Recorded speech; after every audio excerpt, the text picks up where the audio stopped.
Hello, everyone. Happy Saturday.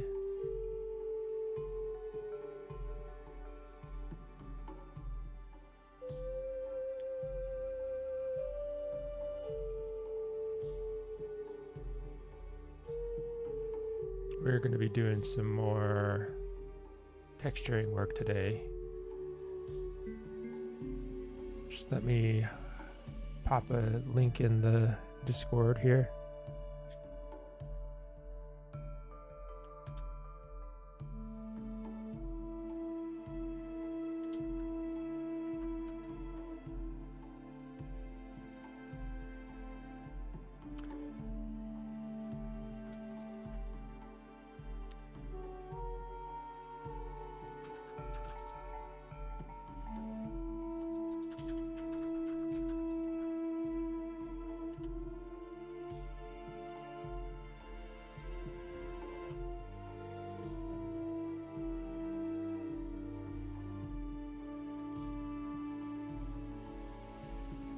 Okay.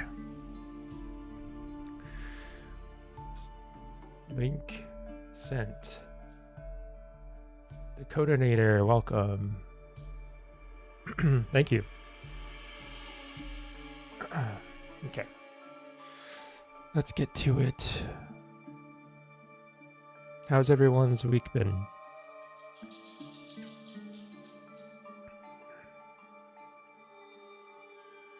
Haven't been online since Wednesday, so hope everyone's doing all right.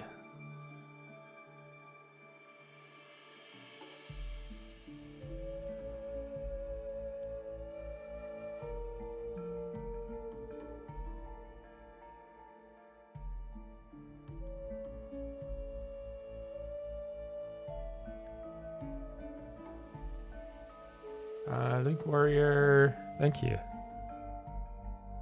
Bola. Name. What you mean?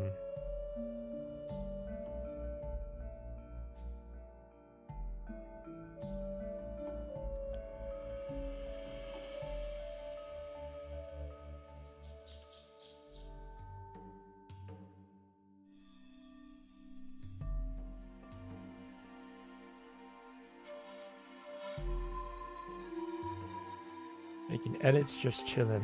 Nice.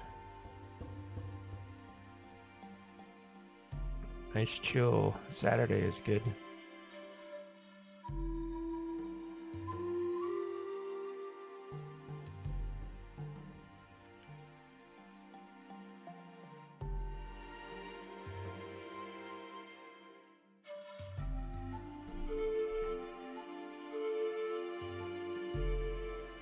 I needed they'd get more ambience to work to. Ah, cool.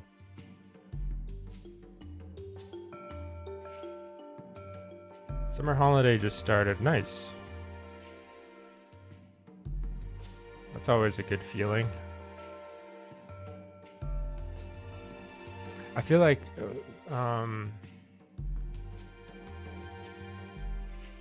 yeah, I need to I need to find some time to go on a holiday.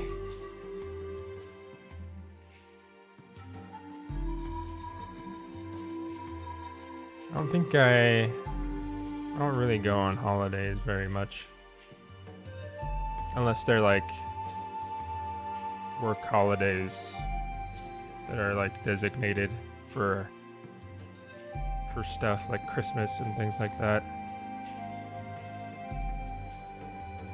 Those don't really feel like breaks though.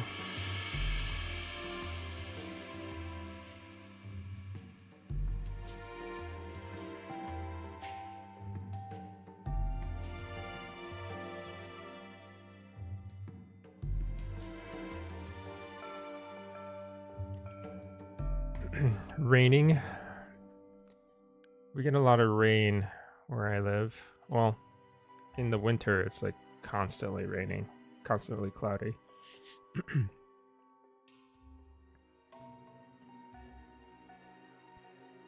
Right now, we did get rain last week. It still rains in the summer. It's just Not as frequent. But it has been pretty hot.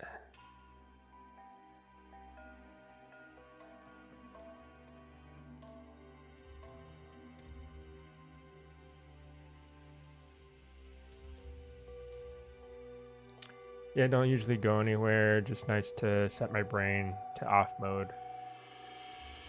Exactly, yeah.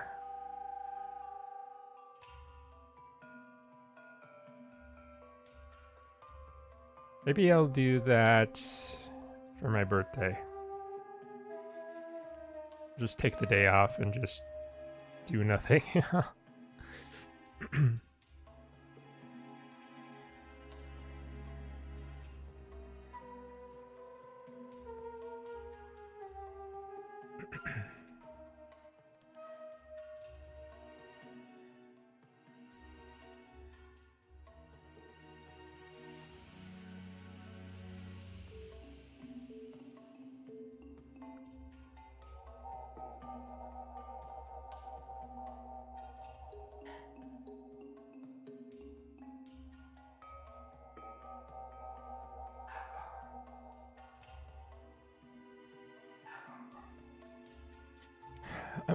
Is this combat going to be unique?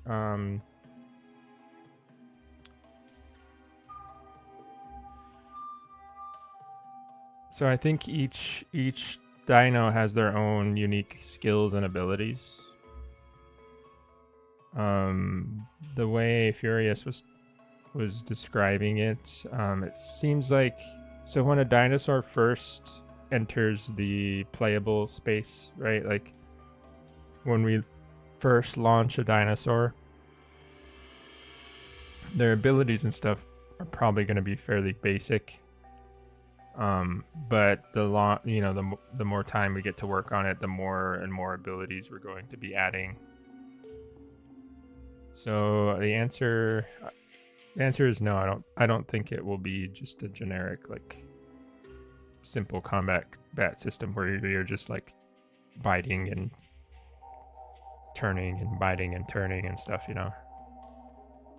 But it may take a little bit of time for us to get all of the abilities and stuff in and working.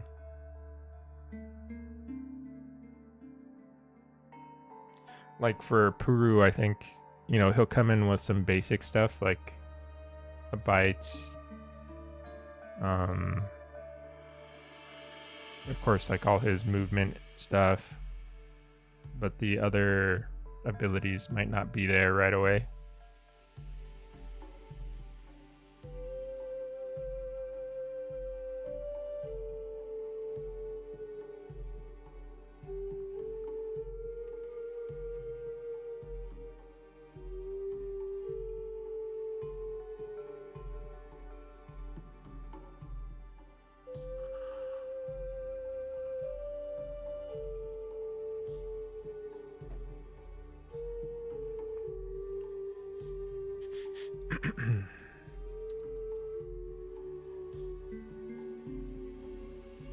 Is there passive growth? I'm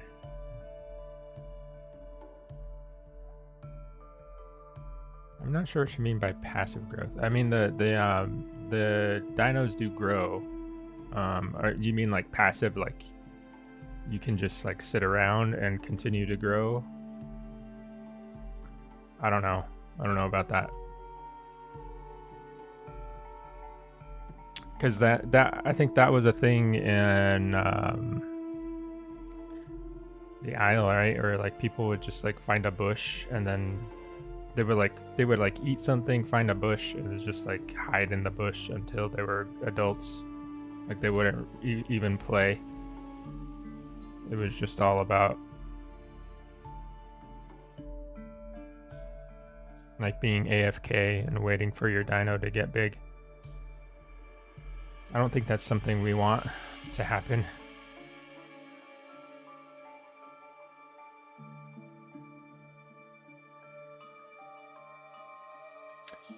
Growth without quests. You know, I don't know. I don't know what the mission structure of the game is. If there are quests, if there are like tasks to do, you know. I don't know what that structure is.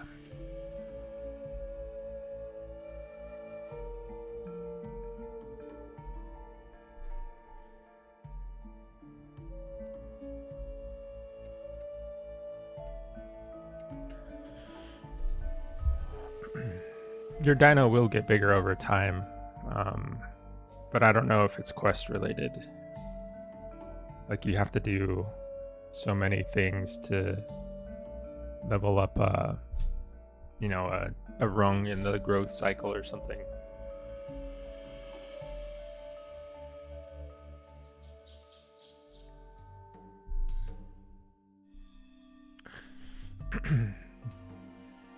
Yeah, but I think they fixed that, right? Right? I don't know. I am totally like disconnected, so I don't know if they actually fixed it or not.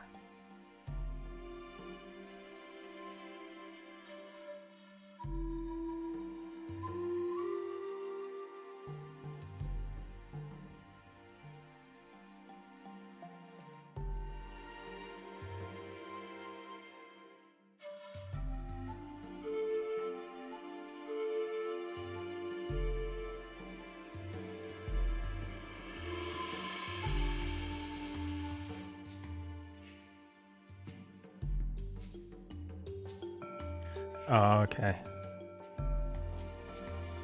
Yeah.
What I like to do in the aisle, I sit around sometimes, but I have to actually hunt because I've been AFK and someone killed me, so I try to stay on my computer.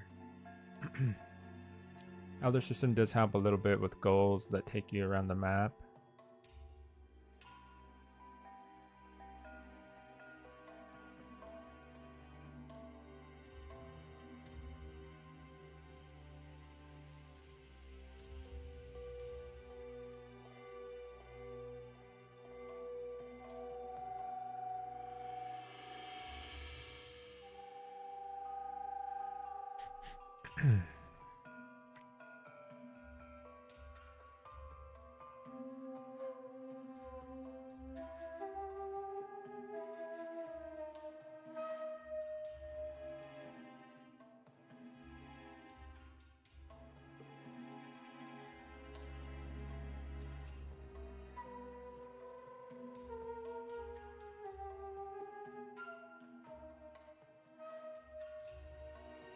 Trying to get some more irregularity on these edges here. It's close to what I want. It's just I want a little bit more. All the edges are very hard, and this will help me break up a little bit more. But this skin is close to done, I'd say. Just a little bit more detail here and there. And then we might have time later in the stream to jump back onto the Coelophysis, because there's some more scale stuff that I want to do.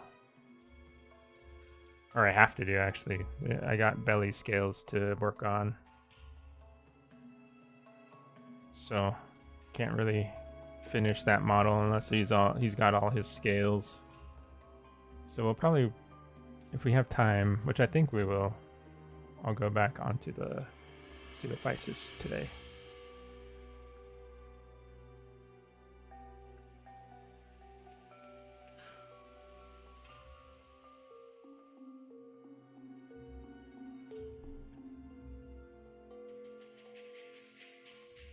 Liking this skin a lot. Cool. Yeah, this is pretty cool one. This is another one of Yaroslav's design. He's been doing a really good job coming up with some really cool skin ideas. He does a lot of skin ideas, like pages and pages. So sometimes it's hard to pick.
Too many options make it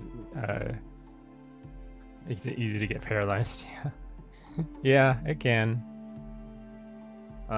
Good thing is we have, we have a ton of skins to reference later, so we can always go back to our library and like pick a few that we want and use those. There's quite a few at this point.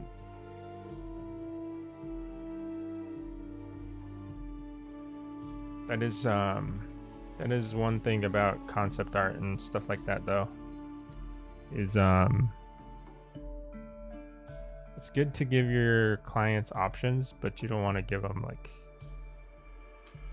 huge amounts, because you can get a little bit of paralysis there, like you were saying.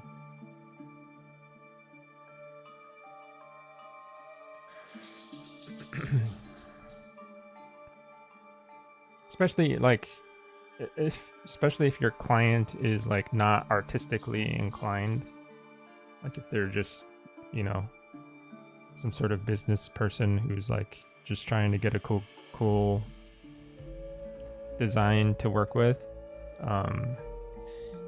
giving them a ton of options can actually make it harder on you.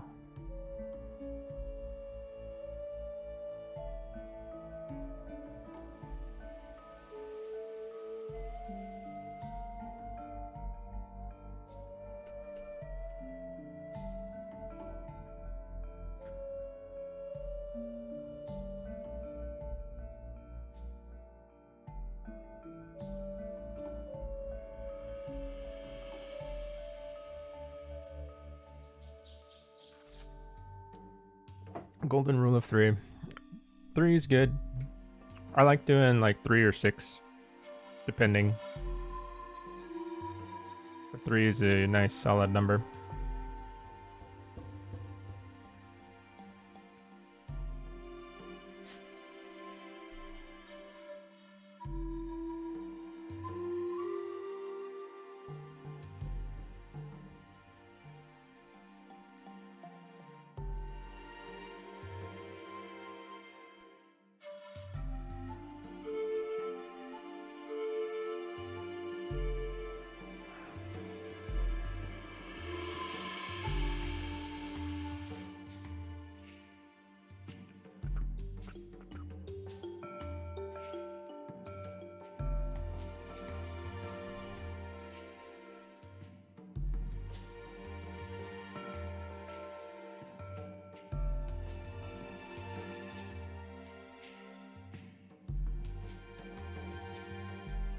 Can you make a Godzilla skin for one of the dinos?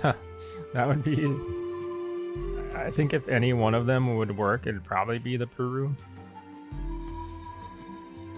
That would be fun. I don't know if that's something we want to do, though. You never know. There could be, like, some sort of references to something like that in the future. Who knows? See how much variation we want in the skins and, like, the different theming that we want for them.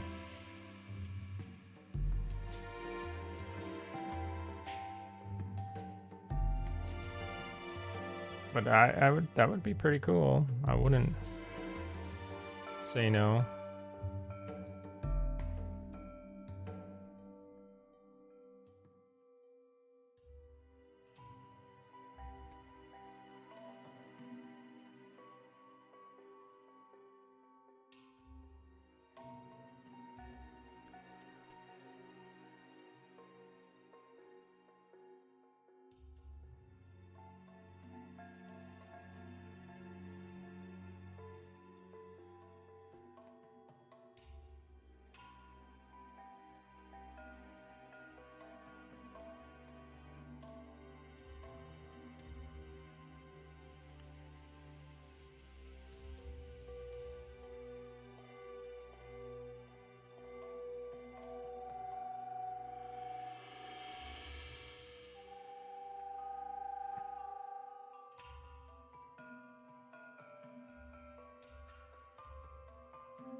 Is there planned to be variations in the models depending on the skin in the future? Different shaped scoots on the Peru. I'm not sure.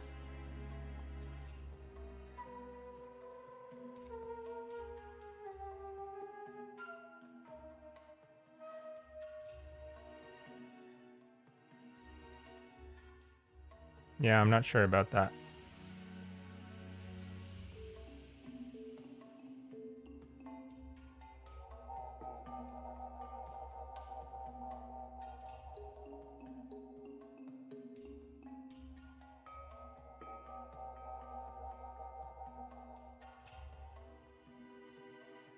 Don't want to probably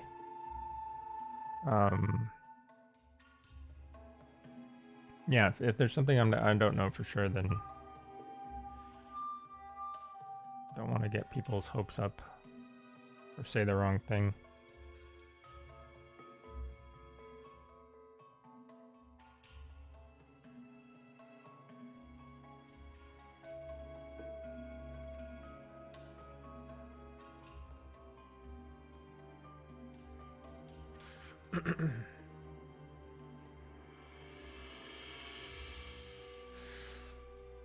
How does getting Substance Painter work? I've been wanting to get Substance, but I'm too lazy to look into it. Substance Painter is just a subscription thing. You just have an Adobe account and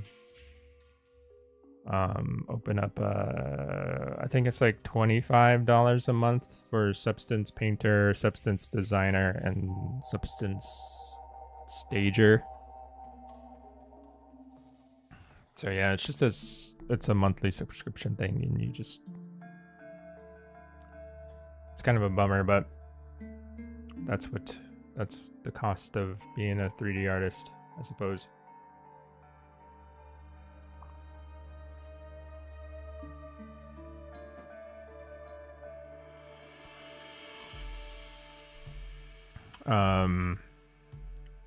All that, I mean, if you're looking at it from a business standpoint, like all that stuff is, at least the way it's done here is it's all tax write-off. You know, it's a tax write-off. It's a cost of doing business. So theoretically, that money comes back to you at the end of the year, but you know, you still have to pay for it during the year.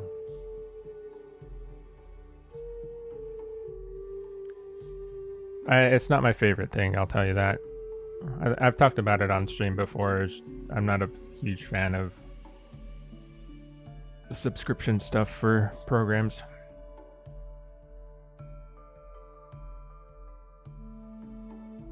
And I think Adobe is kind of getting hit for that, like especially with more competitors popping up that can do some of this stuff and they don't ask for subscriptions. It's just like a one-time thing. Like you have programs like Clip Studio, Paint, and Krita, and all that stuff on the Photoshop side. I don't know if there's a competitor quite yet for Substance Painter.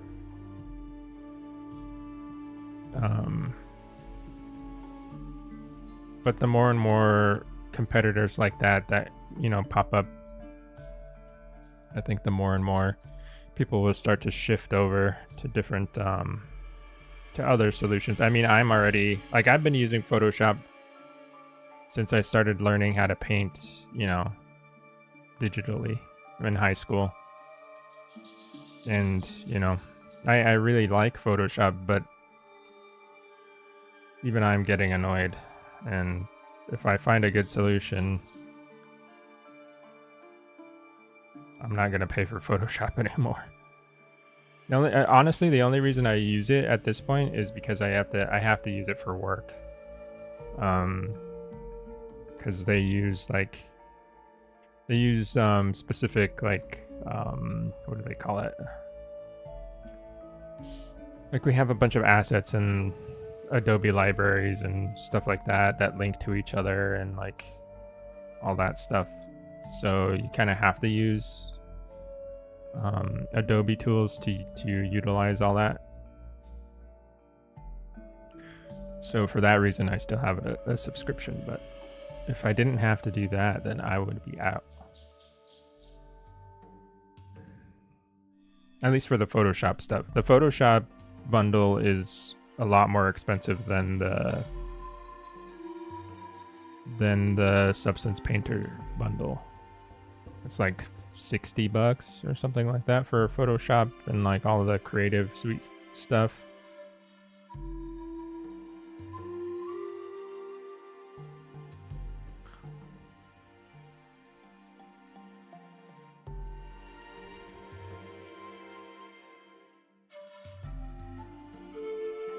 I see there's no permanent way to get it. Yeah, I don't think so. I mean, you could maybe try and get an older version that's like a standalone copy. But I don't know if they do that. Like ZBrush is also subscription based, but they do have like a legacy thing where like you can still use your old license if you don't want to do the subscription stuff. Use your old perpetual license, but then again, you'd have to have been around, when the perpetual licenses were being sold, or find a way to get it somewhere.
I've heard about a controversy of Adobe and stuff. Never knew it was this bad. Has Adobe really stolen art before? I don't know if. I think there was an issue with their terms of service or something, where like in their little agreement they included some stuff where they're like, you know, we reserve the right to like look at your artwork or whatever, your creations, and like use it to train AI stuff or something like that. They got a ton of flack for that. And I think, I don't know exactly what the status of it is now, but it's super dangerous, really, especially if you're interested in like if you want anything copyrightable, it's just if that were a thing, it would almost be impossible. Because I mean, Photoshop and stuff like that is used so much in like the games industry, the film industry. Like if you needed something to be like, there's certain projects that I've worked on that needed to be very secretive, you know, if I can talk today. Like super, you know, hush about the project. So if like Adobe could just look at those files or whatever anyway, regardless of like NDAs or regardless of any copyright stuff, whatever, I mean, that sort of thing would virtually be impossible. And I think lots of big companies know that. And of course, you know, if you want to get any big company or corporation to care about anything, you gotta hit the money. If they can't copyright something, they can't monetize it, then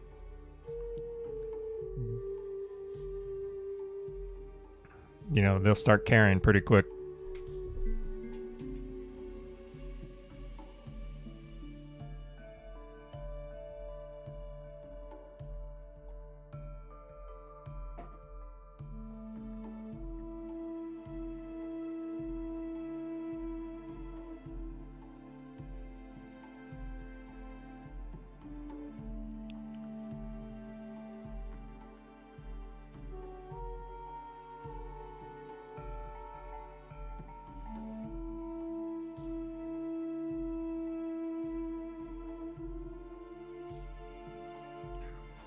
But yeah, there's other stuff that's happened to Photoshop too, like so when I started working, it was still on Photoshop. They're like the CS series, so Photoshop CS5, CS6, you know, all that stuff. And Photoshop CS, when I was working on it or using it, like Photoshop would very rarely have an issue. Like it would not crash. Like I can't really think of a time when my old Photoshop crashed. Like it wouldn't freeze, it wouldn't do anything. Like there wasn't like, I feel like there was hardly any bugs with it. I'm sure there's some people who had some things, but I really didn't struggle with anything. Flash forward to like using Creative Cloud, the subscription stuff. I've had crashes. I've had just weird behaviors. Like I've had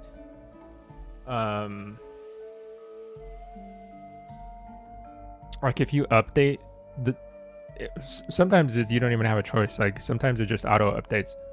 I guess it depends on the settings you have. I might have to go in and poke around and see what's going on. But sometimes it's auto updated and then like it doesn't retain any of your like settings.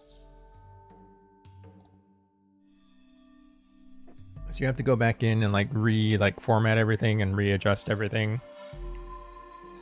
There's just some annoying stuff as far as like the quality of the product, you know, that I think has suffered as a result of,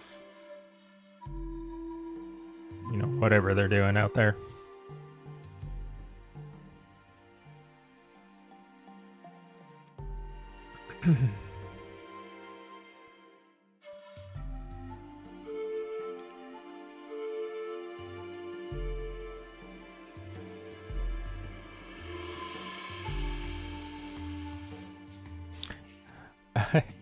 Yeah, I mean, sorry to be so negative about it, I guess. I don't want to be super downer, but it's kind of, if you're looking to get into this stuff, right? Like, that's kind of what you got to deal with, I suppose. It does suck.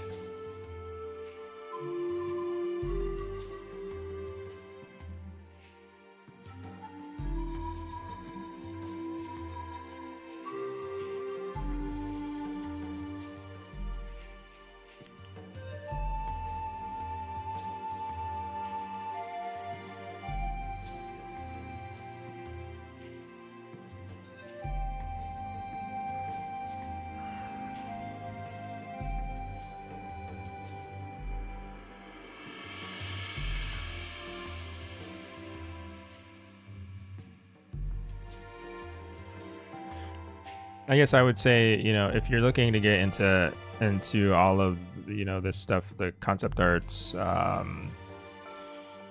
sculpting, all of this stuff, I would just say try to do what you can with the free resources that are out there. And then if you absolutely need to, like if you feel like your work is going to benefit from using a different tool or exploring different options, I would say then go ahead and try to branch out into something else. But the free stuff is getting a lot better. I think soon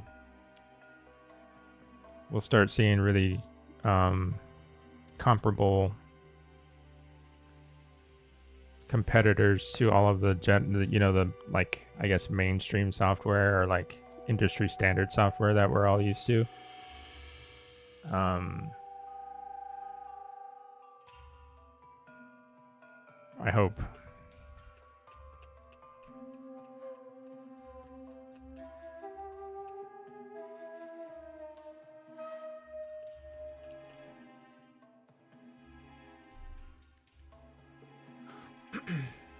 It's fine. I just stay in 2D concepts for now because I'm not gonna pay $25 a month for Substance, or maybe at least for now. You know, if you're interested in trying 3D texturing, I would just try, because you can texture everything and do stuff like that in Blender.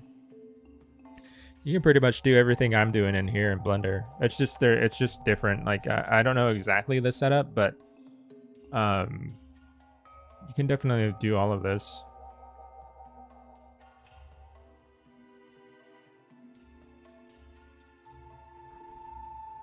And who knows, there might be some plugins or something in Blender that make it more like Substance or something. People get pretty creative with that sort of thing, and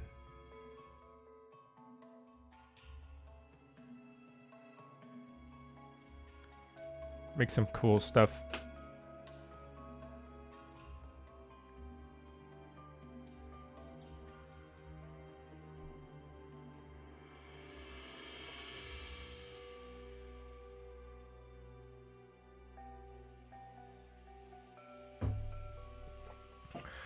Substance Painter doesn't do sculpting. Blender is fine for sculpting, yeah.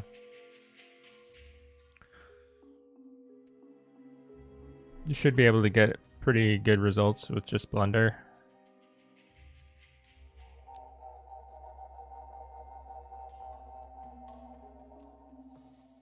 Like, I'll show you. Let's see.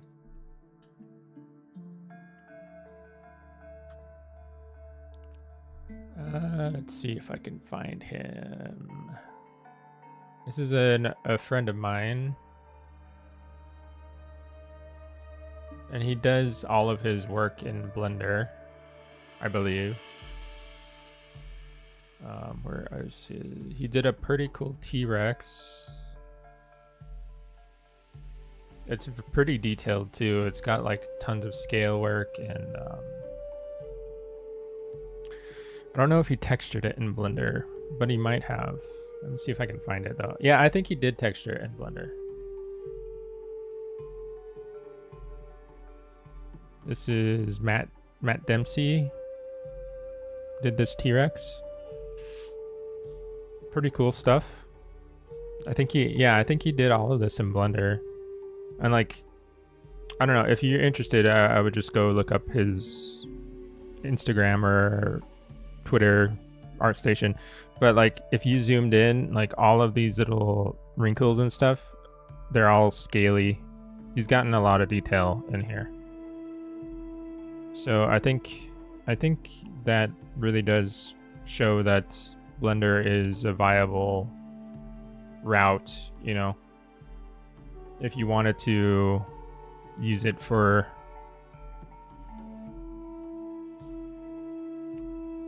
productions or whatever you may be working on.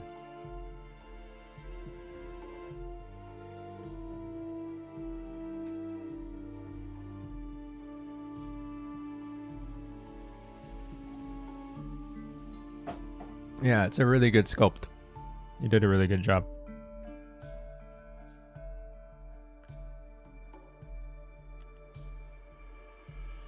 Very nice guy too. Yeah, he's helped me quite a lot on a lot of stuff.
Dino D-Day broke my brain. Every time I see a T-Rex, I want to see a machine gun strapped to it. That sounds like a Digimon.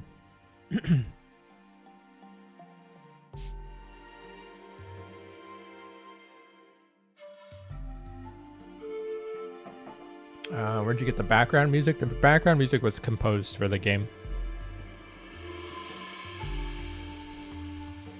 It's pretty nice, chill, like ambient music.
Is there a Discord? Yes, there is. There should be a link in the stream description for the Discord.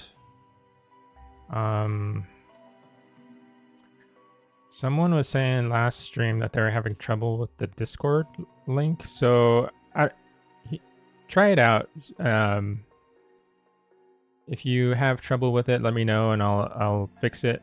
But there is a Discord. If you can't access it through the link in the stream, I would try just going to the website and you should be able to find a Discord link there. Let me know if it works. Let me know if the stream link works. If it doesn't, then I need to fix it. That would be my bad. It worked. Okay, cool. Thank you.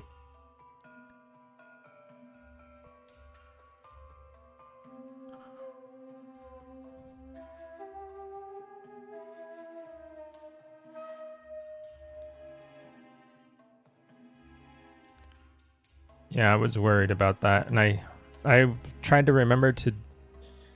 I told myself to try and fix it this stream or look into it, but I forgot. But thanks for confirming.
Uh-oh. Autosave.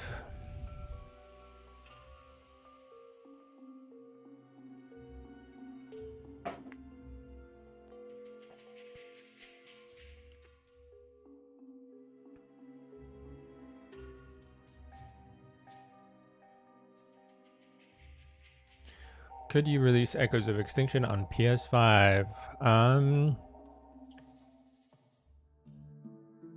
I don't know what the plan is for console release. I think our primary focus right now is just early access, right?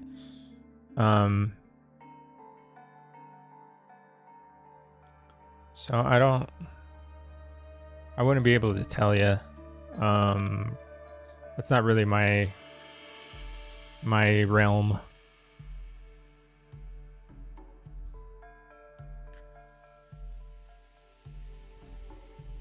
I'm just a simple modeler, texture artist.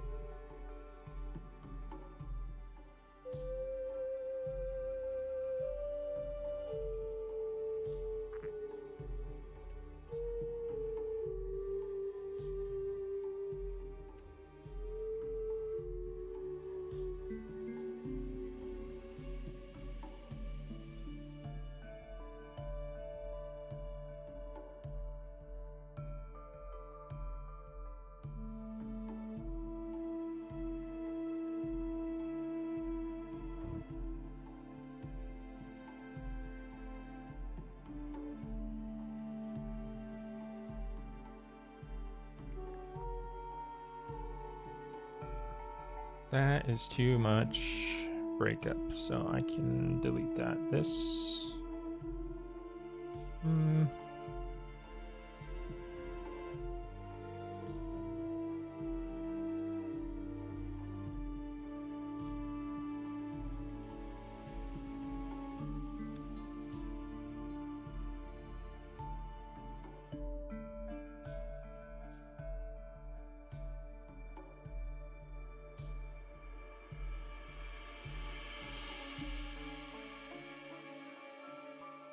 I have to work back and forth in here just a little bit.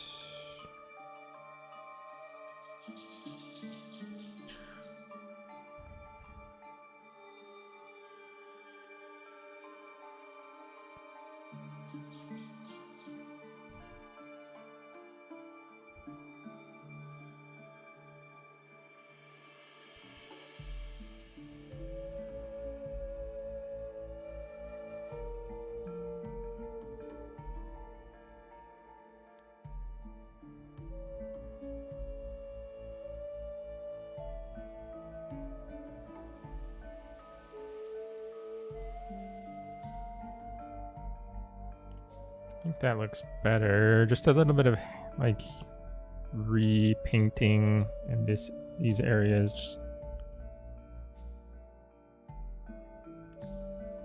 Bring back some of these shapes that I kind of erased away.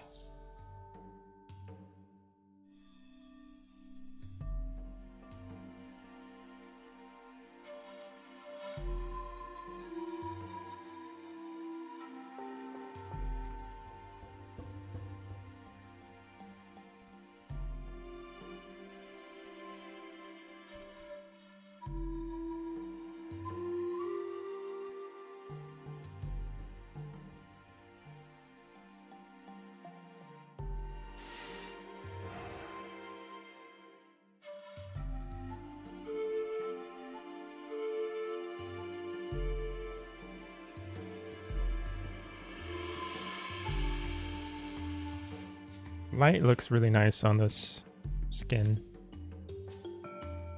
I tend to like the darker skin patterns because it lets you see a lot of the specularity on the model. Like you can see all the like shininess on the scales and stuff. I really like the way it looks.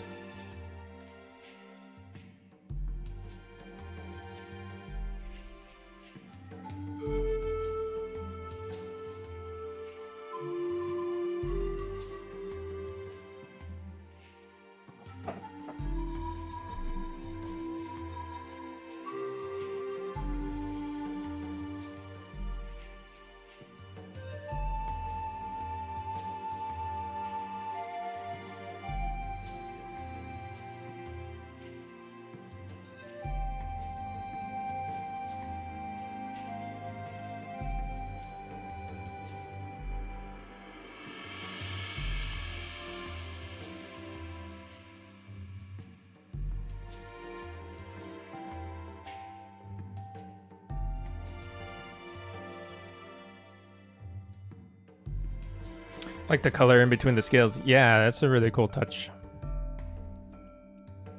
I like that too.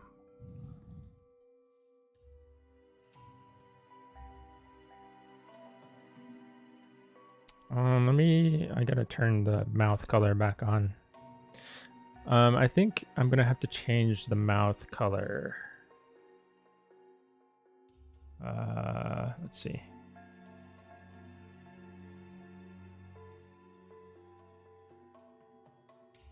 How is this built out?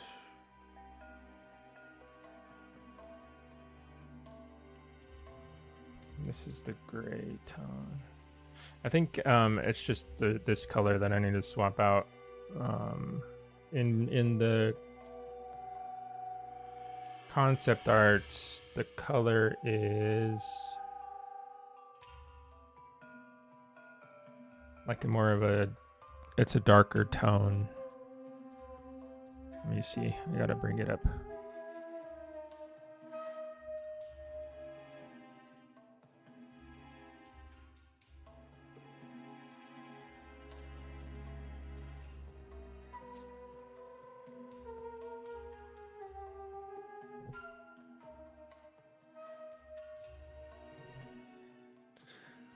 Let's see, where is it? There it is. Yeah, it's like a dark brown color. So we'll swap that out.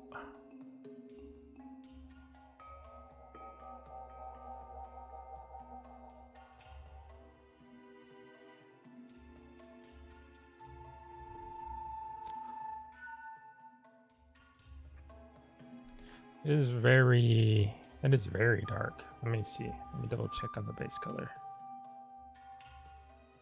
Those blue spots, they are very bluish. Let me see, where are those happening? ear. So we'll change those to just a dark color.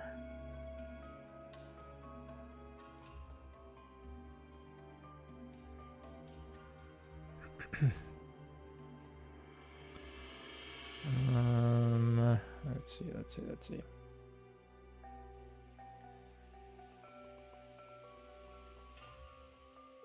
This one, this is where I was working. I'm just going to tweak these colors just a little bit. I think they're a little too dark. This one can probably stay. See how that looks. It might be also that I'm in shadow, like the light is casting a lot of shadow in that area and it's causing it to look darker.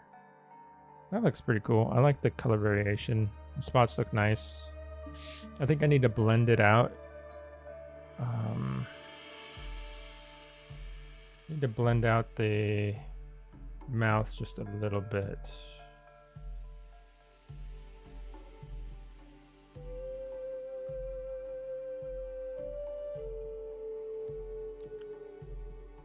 Just a little bit further out towards the corner of the mouth.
Cool.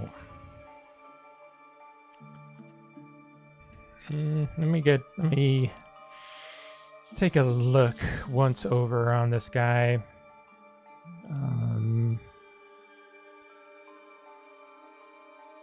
Let me see, consider if there's any other details I want to be adding.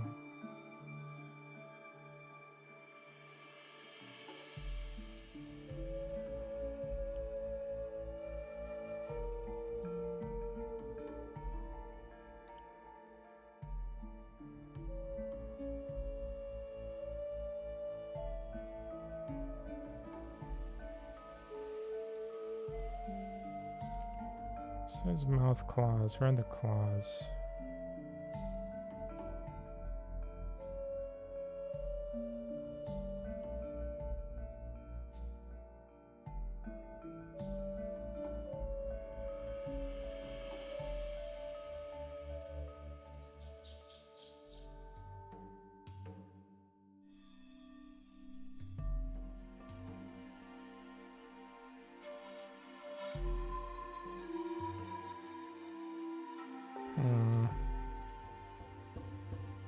I have to take a look at that.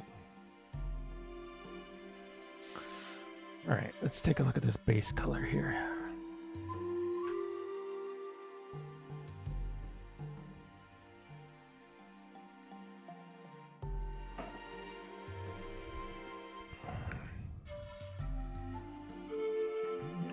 There's a little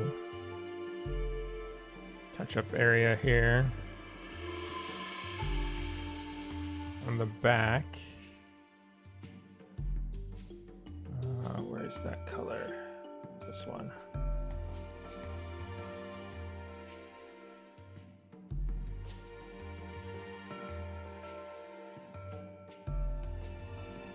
There's some spots that I missed down the midline.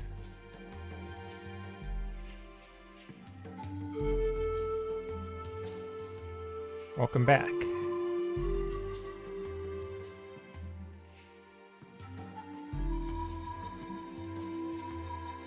Thanks. Almost done.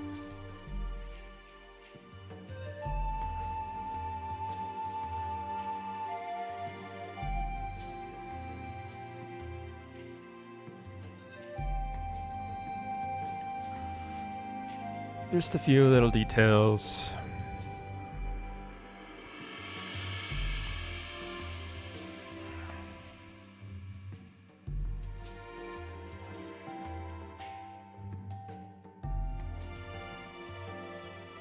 Little random spots that I missed here. I wonder why that's not... Why is that not masking out? Let's see. That must be coming from somewhere else. Maybe the mouth. Let me see.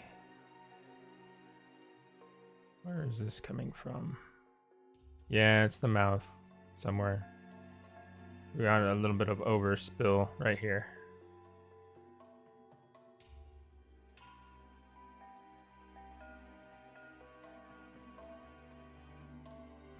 Let's get rid of those.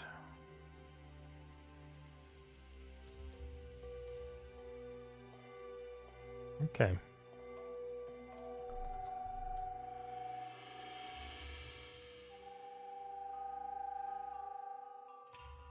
I like how I'm just so calm. Thank you. It's taken a while to get... I don't know, for a long time I was pretty nervous to stream. The more I do it, the more I get used to it though, so... Thank you for that. I do feel pretty calm. I guess, yeah, I didn't realize like how far, I've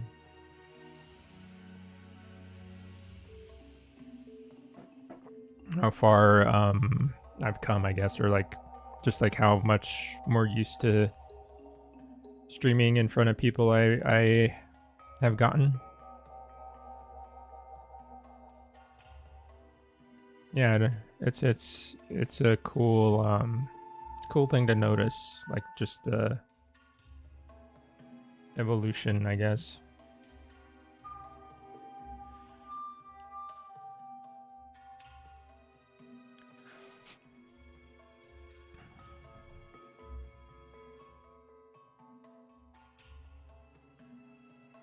Okay, I think yeah, I think this is doing pretty well. You guys ready for some psychedelic crocodile time? Oh, before we do that, let me properly, I gotta properly label all these things, make sure that they're correct.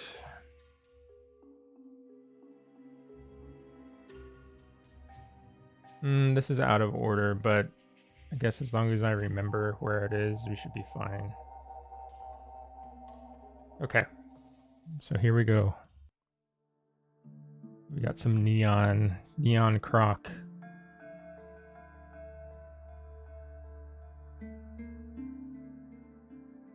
You take all these, have to take all these down and then kind of rebuild it from the bottom.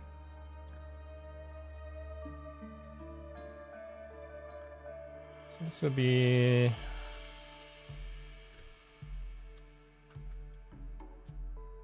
color 1. We don't really have to do anything there. Color 2, I think it's fine.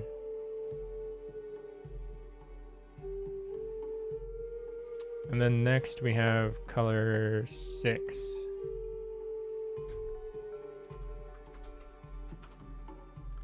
Color 6. Which is not, this isn't corresponding to the right mask, so we gotta swap this out. Color 6. There we go. So this should work. These two colors should work together.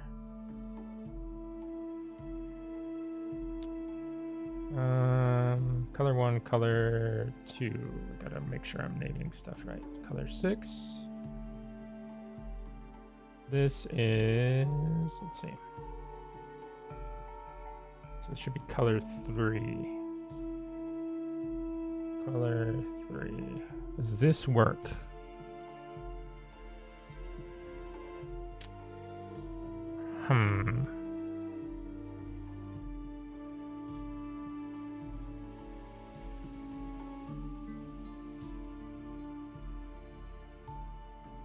We want neon colors for everyone to use ASAP. Ooh, look at this. There's some like... That's not good. We gotta get rid of that right now. I don't know why... Oh, that's not the right one. Color 3 is what we're looking at. I wonder why I did that. I don't remember doing that at all.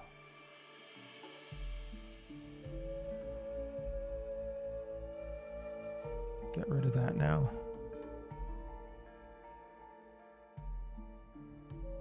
Okay. You know, this is a hard one. I might have to change this to black later, but we'll see. We'll see.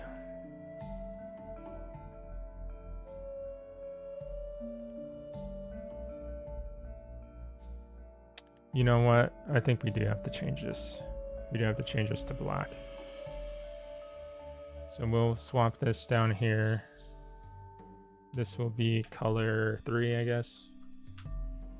Color 3. And we'll swap this out. Color 3 mask.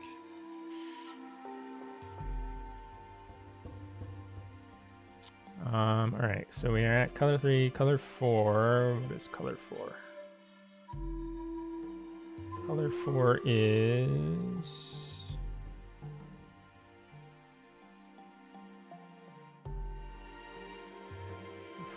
is the top part.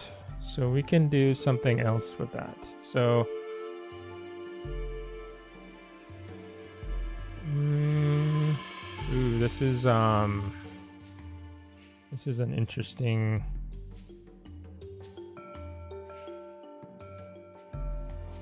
deal here.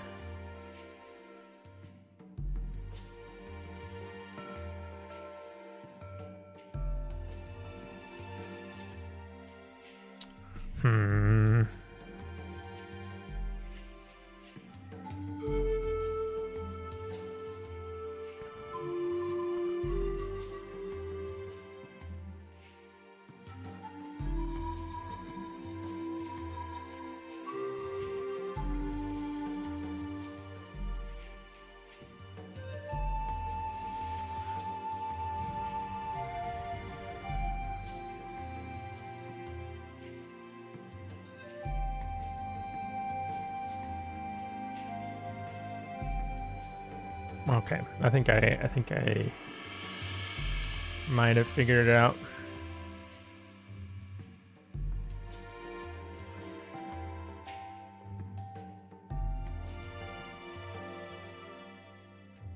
That goes there. This is color.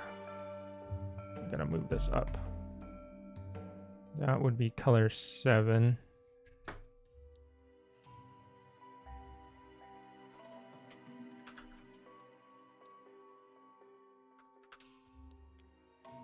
I can spell today.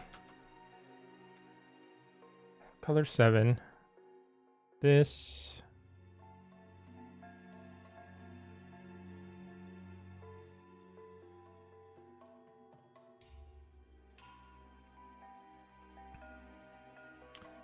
I think this one needs to be color, what's this? Color 4.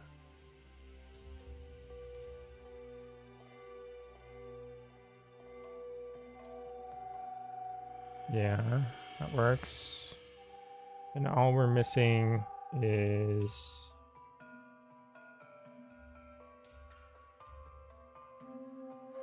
color 3, color 4. I think we're missing color 5. Color 5. This one is a little dangerous because it's touching yellow, but I think the edges are sharp enough that I'm hoping that it's not going to cause an issue. But if it does, I'll have to find a different way to figure it out. But I'm hoping we're fine.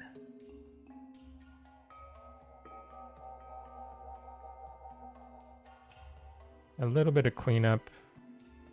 Let me see. Color 4 mask. Color 4 mask, and we got to clean these little edges up here. There's some overspill.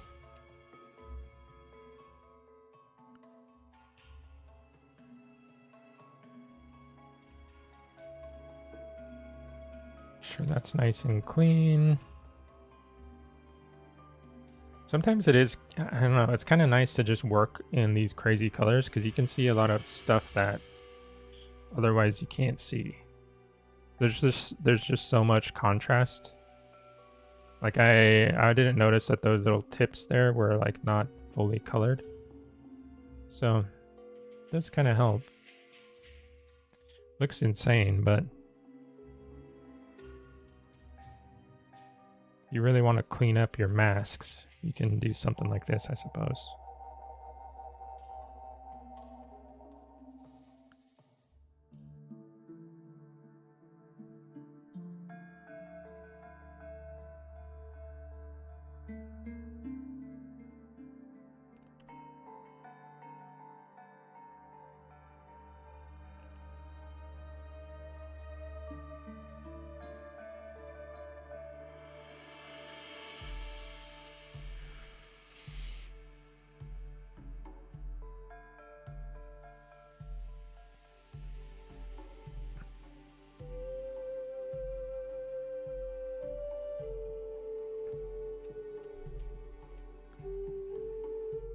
Alright.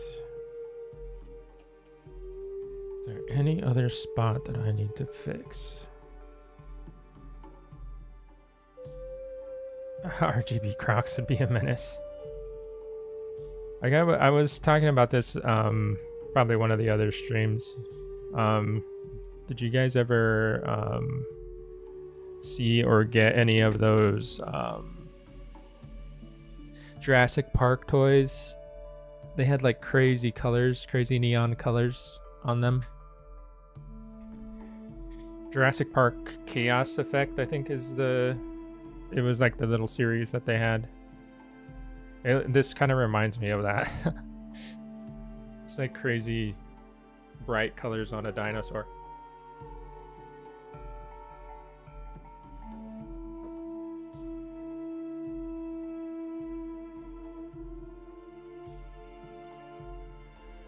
Okay. Well, I think this is a good stopping point. We're getting close, at least. If I find a little spots to clean up here and there. But we're almost ready to call it good, and then move over to some Coelophysis sculpting.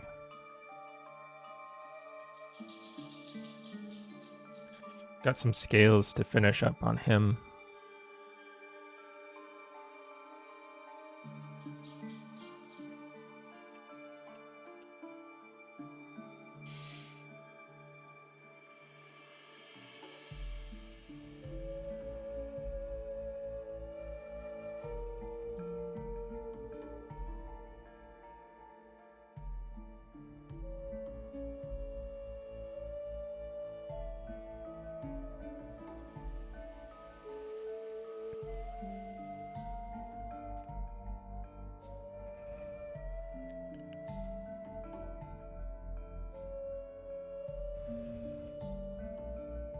I think I say we're gonna do some sculpting, but we're actually going to be mapping out the scales on the belly first. I'll probably do that in 2D. Do that in Photoshop or Clip Studio. I gotta go into ZBrush and grab a snapshot of the belly though. And then we can go ahead and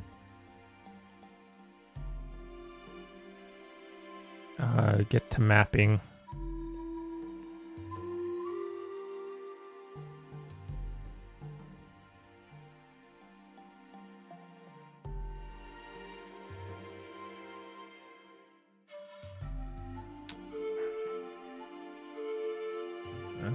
Let's see. Where is this? It's the top. This is the stripe.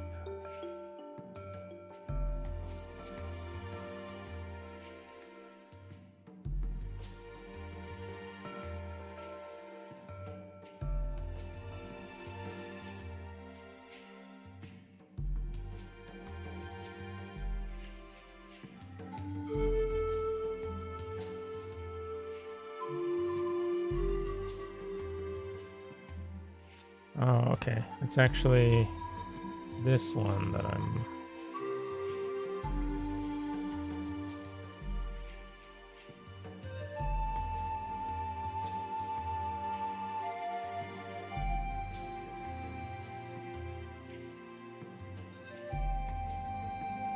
Okay. Cool. Call it good there. Send it off for review.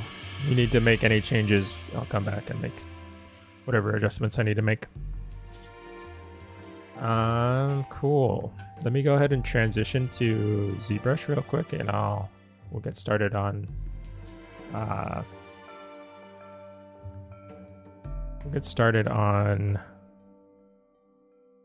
coelophysis stuff.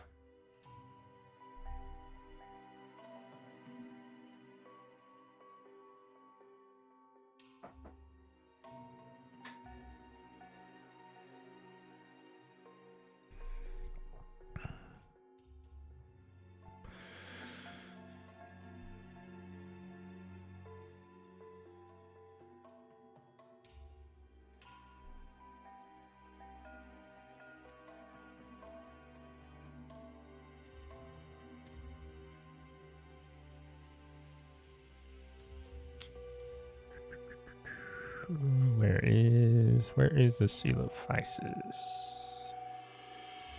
I gotta do so much organizing in my hard drives.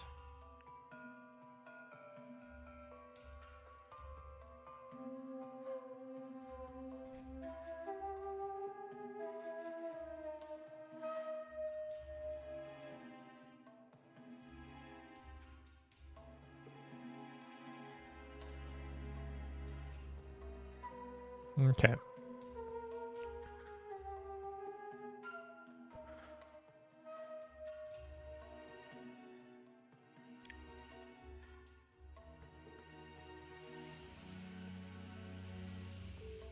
No, stream's not done. I'm just switching over. That's my little swap screen there, just because I gotta browse around in my folders and there's some sensitive stuff in there. Top secret, super top secret.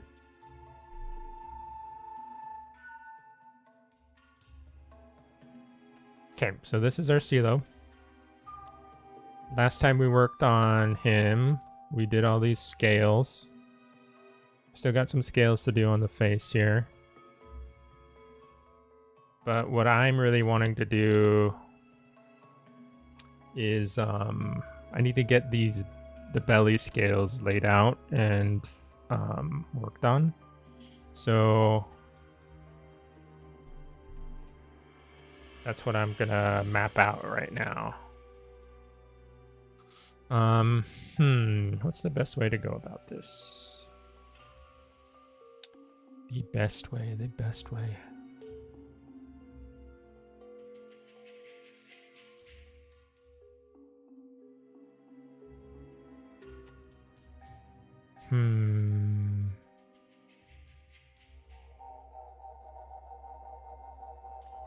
now. Okay, so I need a bigger document. I need to probably double this.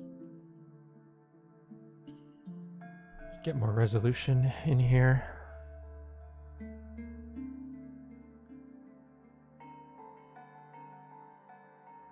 And then we'll lay out this guy right in the middle. So we have enough resolution to work with. We'll save this camera angle.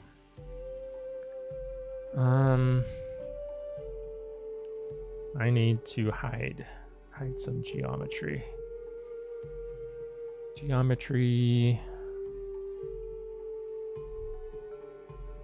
No wonder. This guy should have UVs, so yeah, there we go. Are they? Yep. So I'm just gonna like temporarily take his arms off, take his legs off, just so they're not in my way anymore.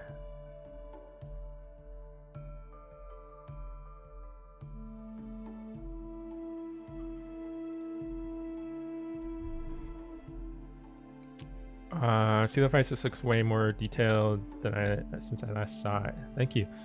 Yeah, we did quite a bit on him last stream. All the scales were basically done last stream. Some work on the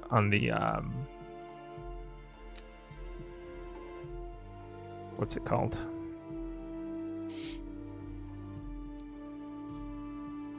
The wrinkles and stuff as well. We did work on there.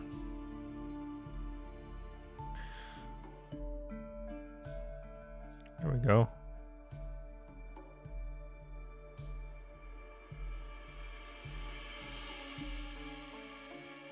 Actually need to adjust that.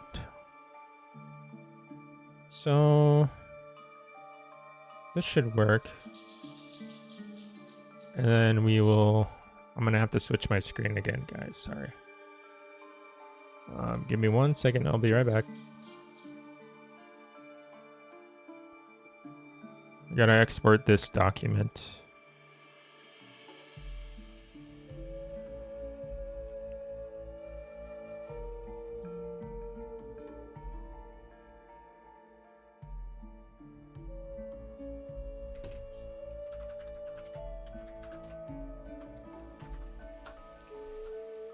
Okay. What's next? We gotta open. I think I'm gonna work in Clip. Feel like Clip Studio Day right now would be cool. Let me just open it up real quick. Ooh, weird. Clip Studio popped open and it's super duper tiny.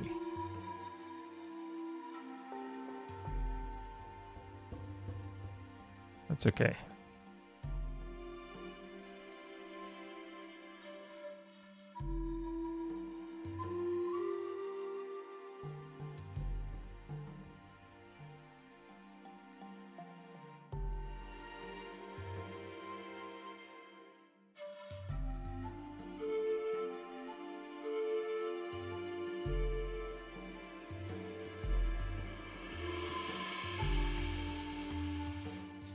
Okay.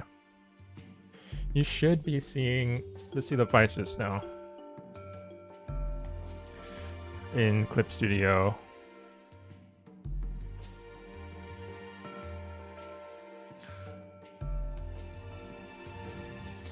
What I want to do, I want to file, edit, rotate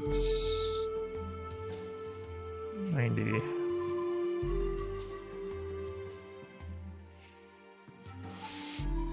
I'll add a white sheet of paper over here.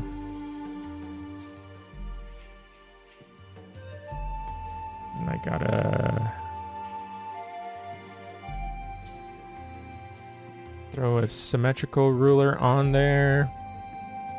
And we're good. We are good to start.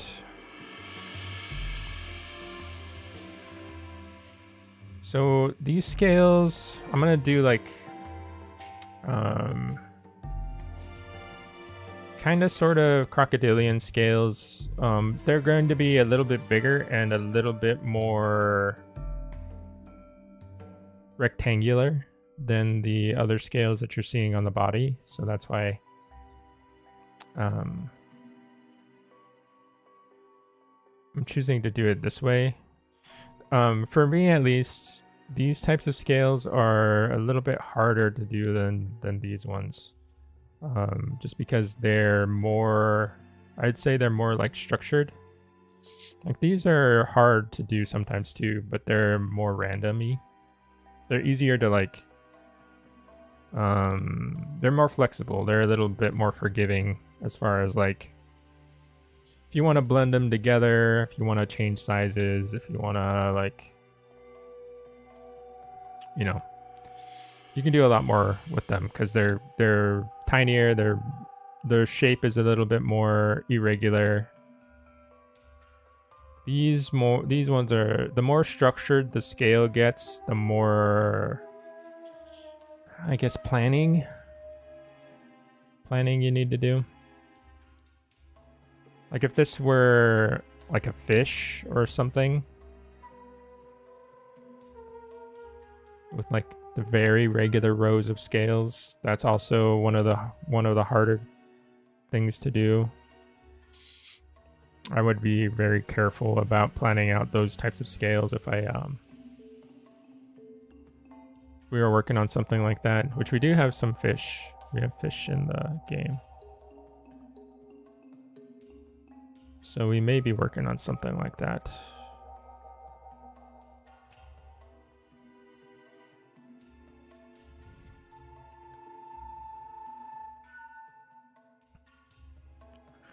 At some point. Okay, so got these like trackways. I'm gonna try to lay them all out first. And these will be like my guides for the scales shape. The scales will go in between these trackways basically.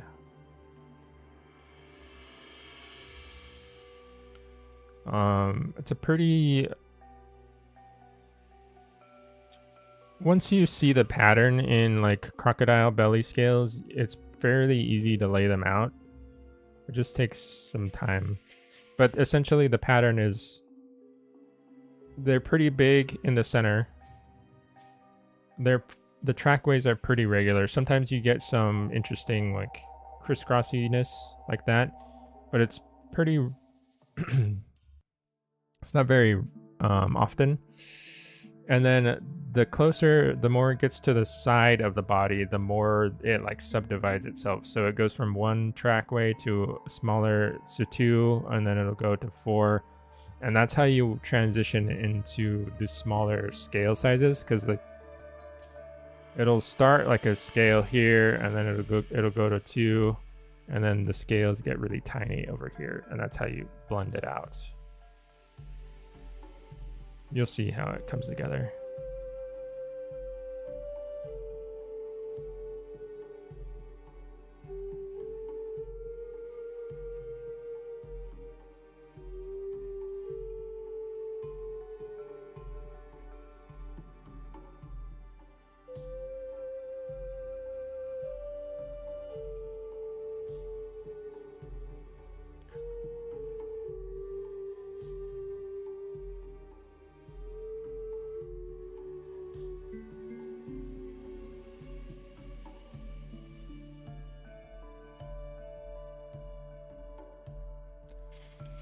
The only thing is the side, so this is quite sloped, this area here.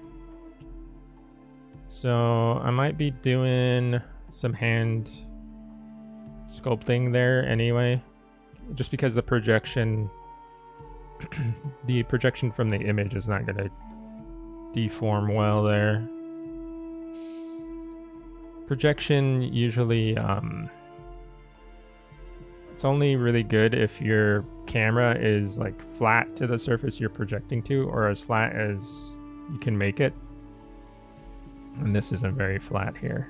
It's sloping away from the camera very fast. So this area might need some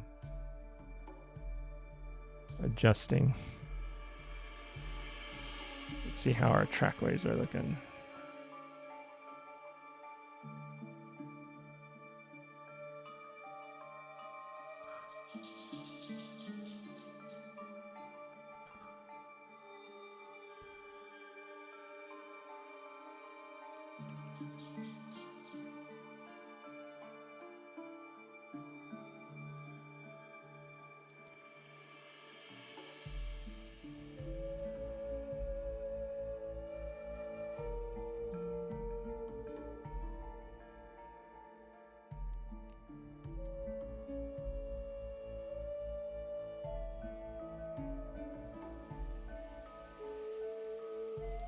Okay. There we go. I need to do the subdivs here.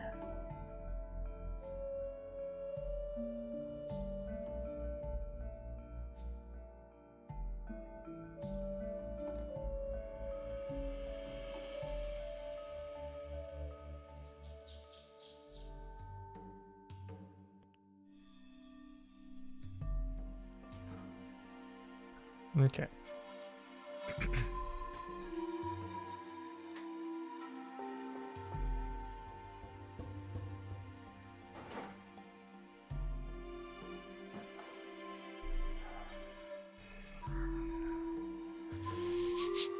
All right, so now it's scale time.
So you can see I'm trying to like feather it out a little bit so it blends in a little more seamlessly to the existing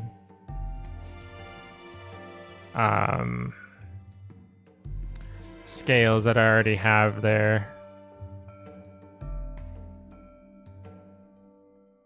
Or else the scale pattern will look too weird, like it'll transition really fast. Sometimes scales do transition super fast like that. Like, I'm not gonna say it's out of the question, but I personally don't like it when I like a nice gradual shift between scale types. I don't really like it when they just suddenly like change shape or like change size really fast, just out of nowhere.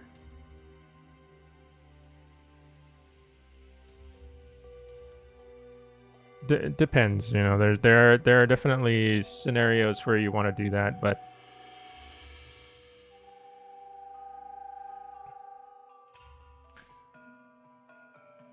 right here is not one of them.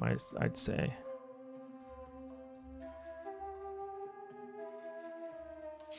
And they're not like perfect. Like I'm not really worried about getting them perfectly spaced or anything. Like, it's not like bricks or anything, you know. Like, bricks have this perfect pattern where they're like, it's like alternating. These kind of do that, but it's not anywhere near as regular. What I'm really focused on is just spacing. Like I want to make sure that the space in between them is fairly consistent. It's not like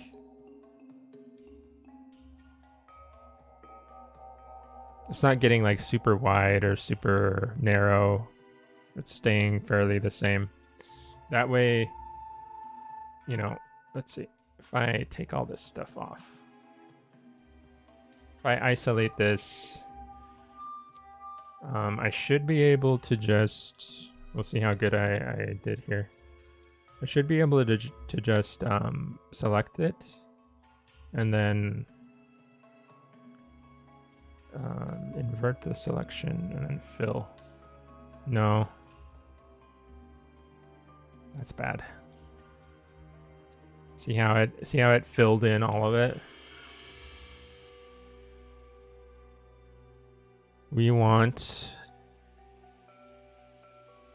it's probably the resolution. Here's what I'll do. Instead of doing just line art, I'll fill them in.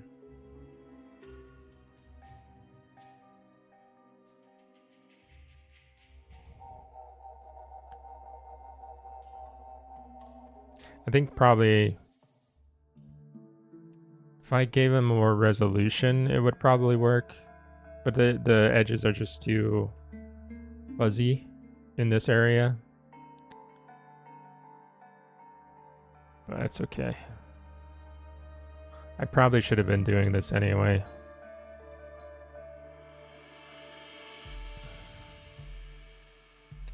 But yeah, I want these to be all the way like filled in. Because in ZBrush, what I'm going to do is mask these. And then we'll pop the scales out.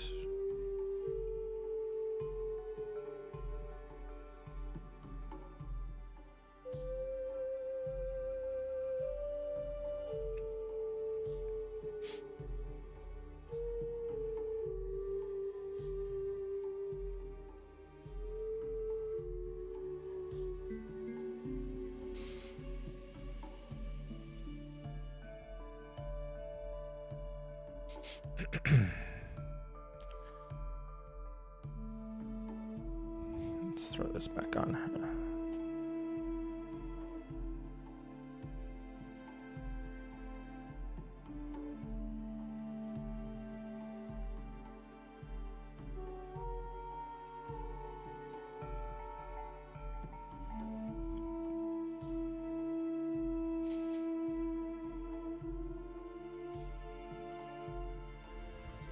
What's cool about this too is like I can go back in with transparent pixels. It's something that Photoshop doesn't do. That's why I like Clip, is you can actually cut back in with, I mean, you could do it with an eraser, I suppose, in Photoshop, but it's nice not having to switch tools. You can just swap out the color swatch.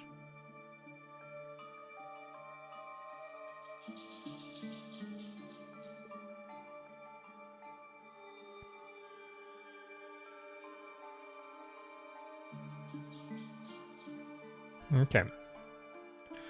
So now we can get back to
kind of zoning out a little bit.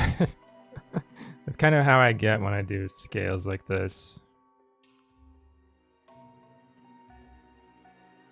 But yeah, I think you can see like the way the pattern definitely starts to unfold, like how it reduces into the smaller little ones on the side, and that fades into the other scales. It's a really cool transition that happens.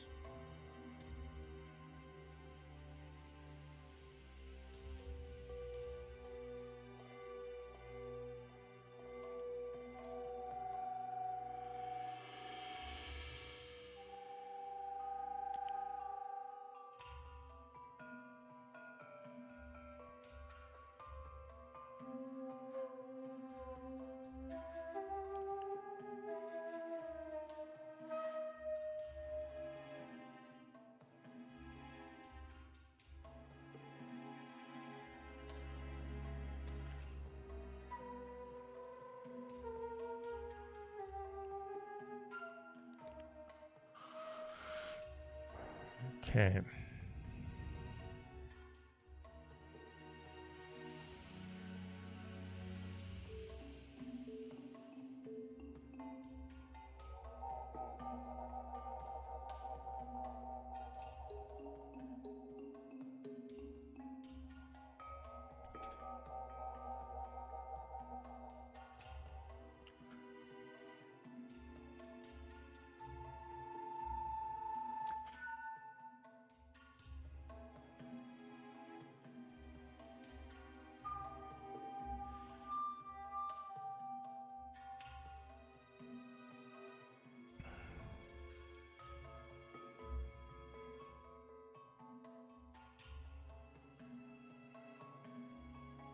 How many modelers does the EOE team have? There's myself, Bohuslav,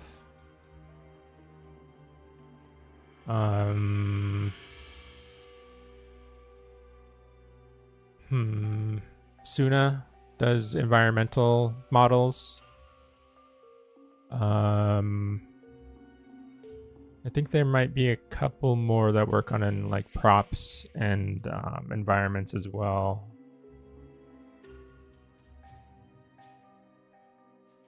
So there's a handful.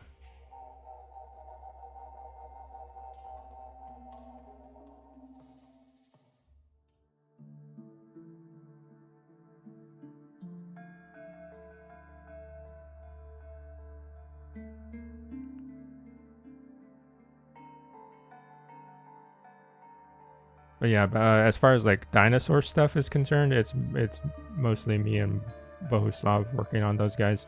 Bohuslav does work on characters too. Like he did the our current character models, male and female.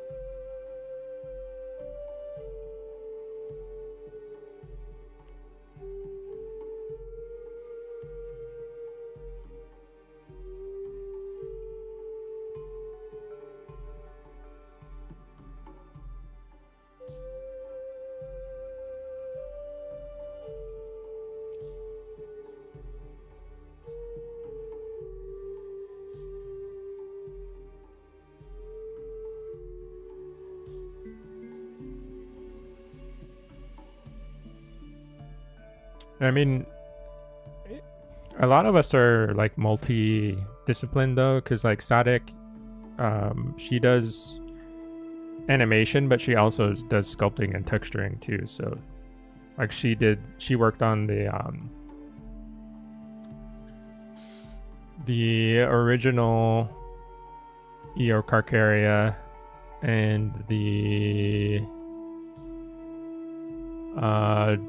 Dryosaurus. She sculpted the detail stuff on that, textured that one. So a lot of us can do sculpting, but depends on like the needs, you know.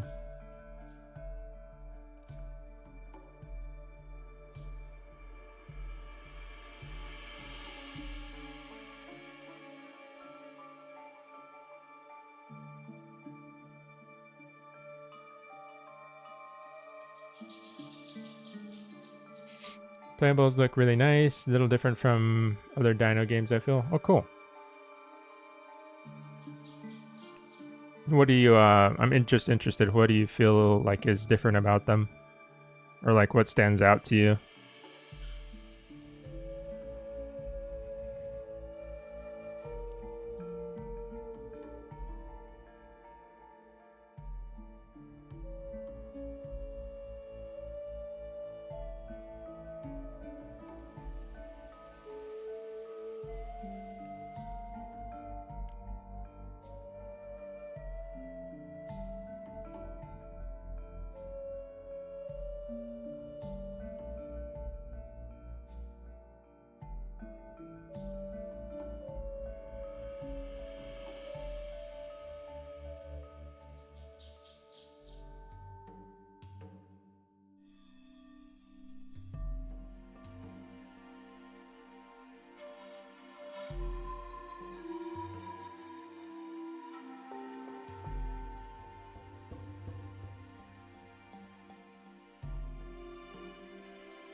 Details and wrinkles make me feel more alive. Oh, thanks.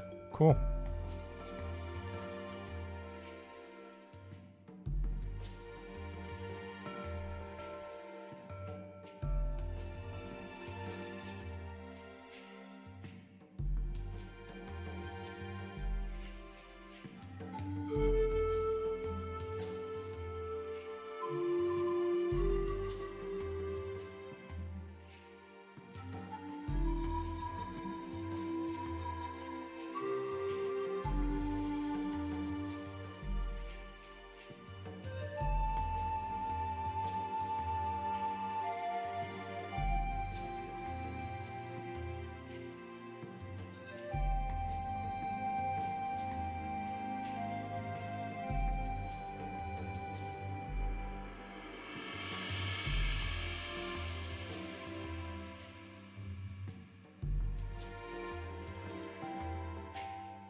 As you can see, we've done quite a lot of scales.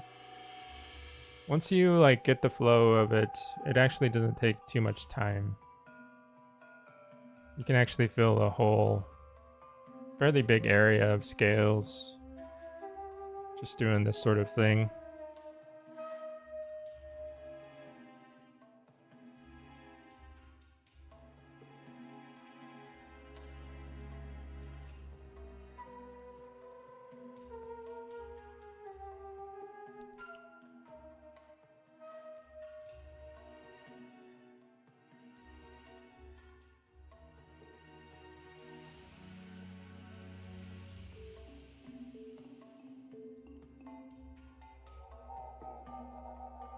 Hey, Tazy.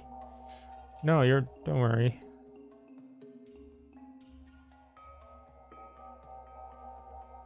So, yeah, we were working on Puru earlier, and now I've transitioned to back to the Silophysis, working on some scales. the remaining body scales on the belly.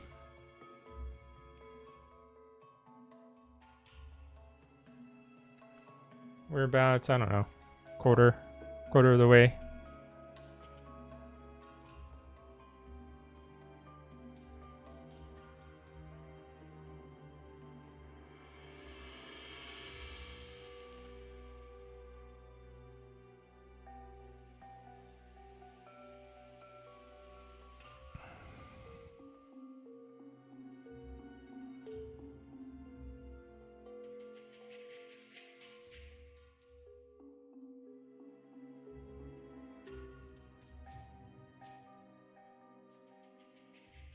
Hey, Ridgeback, how's it going?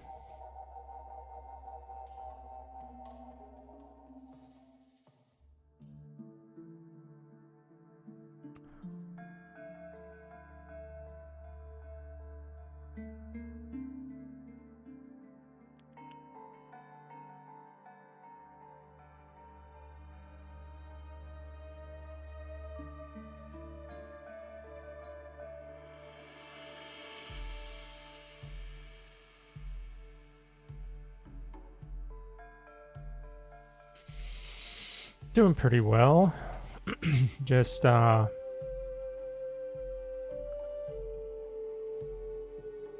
of getting in the flow here with these scales.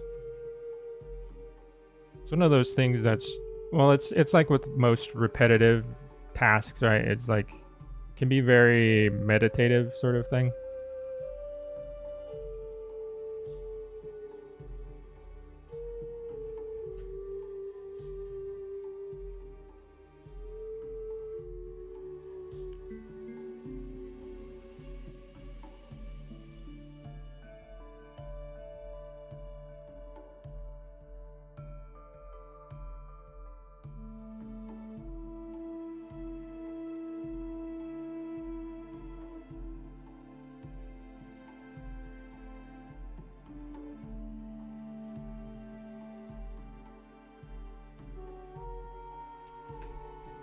What animal is this? This is Coelophysis.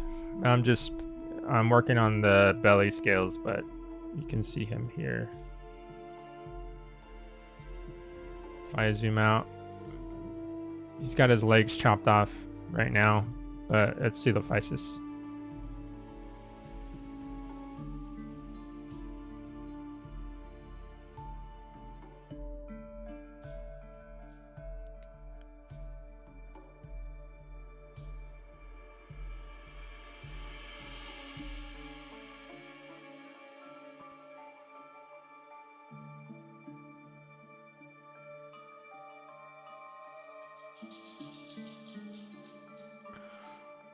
We're doing kind of crocodilian-esque belly scales for him. They're not going to be exactly like a croc's, but they'll have a similar kind of feel.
Will Silo and Nemi be playable or just AI? I know for sure Nemi is going to be playable eventually.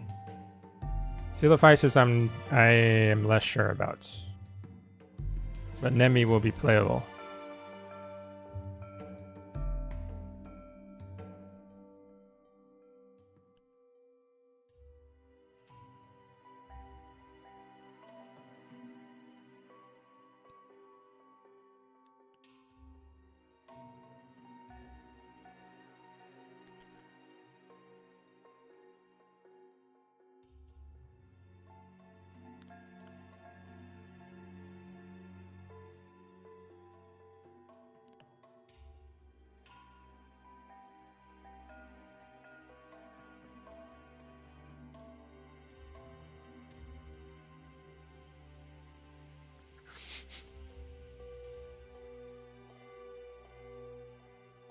Yeah, I'd have to ask Furious about if Seal of Vices will be playable eventually. I think I did before and I like forgot what he said. But if you see one of Furious's streams pop up, I'm sure he'd be able to tell you.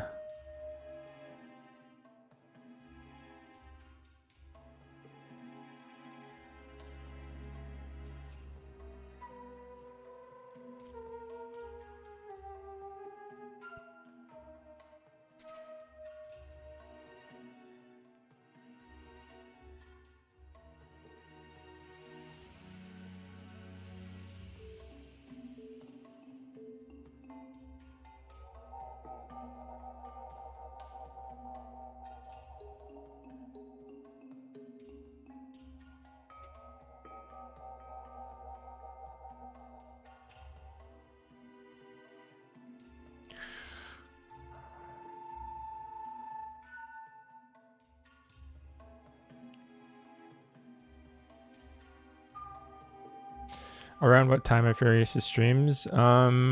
He tends to stream like, for me it would be midday. So it would be like between 10 and 12 PST, I think.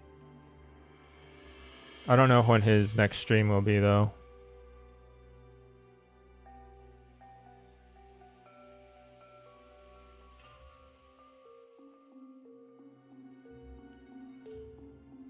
I think it seems like he streams maybe once or twice a month. That seems like.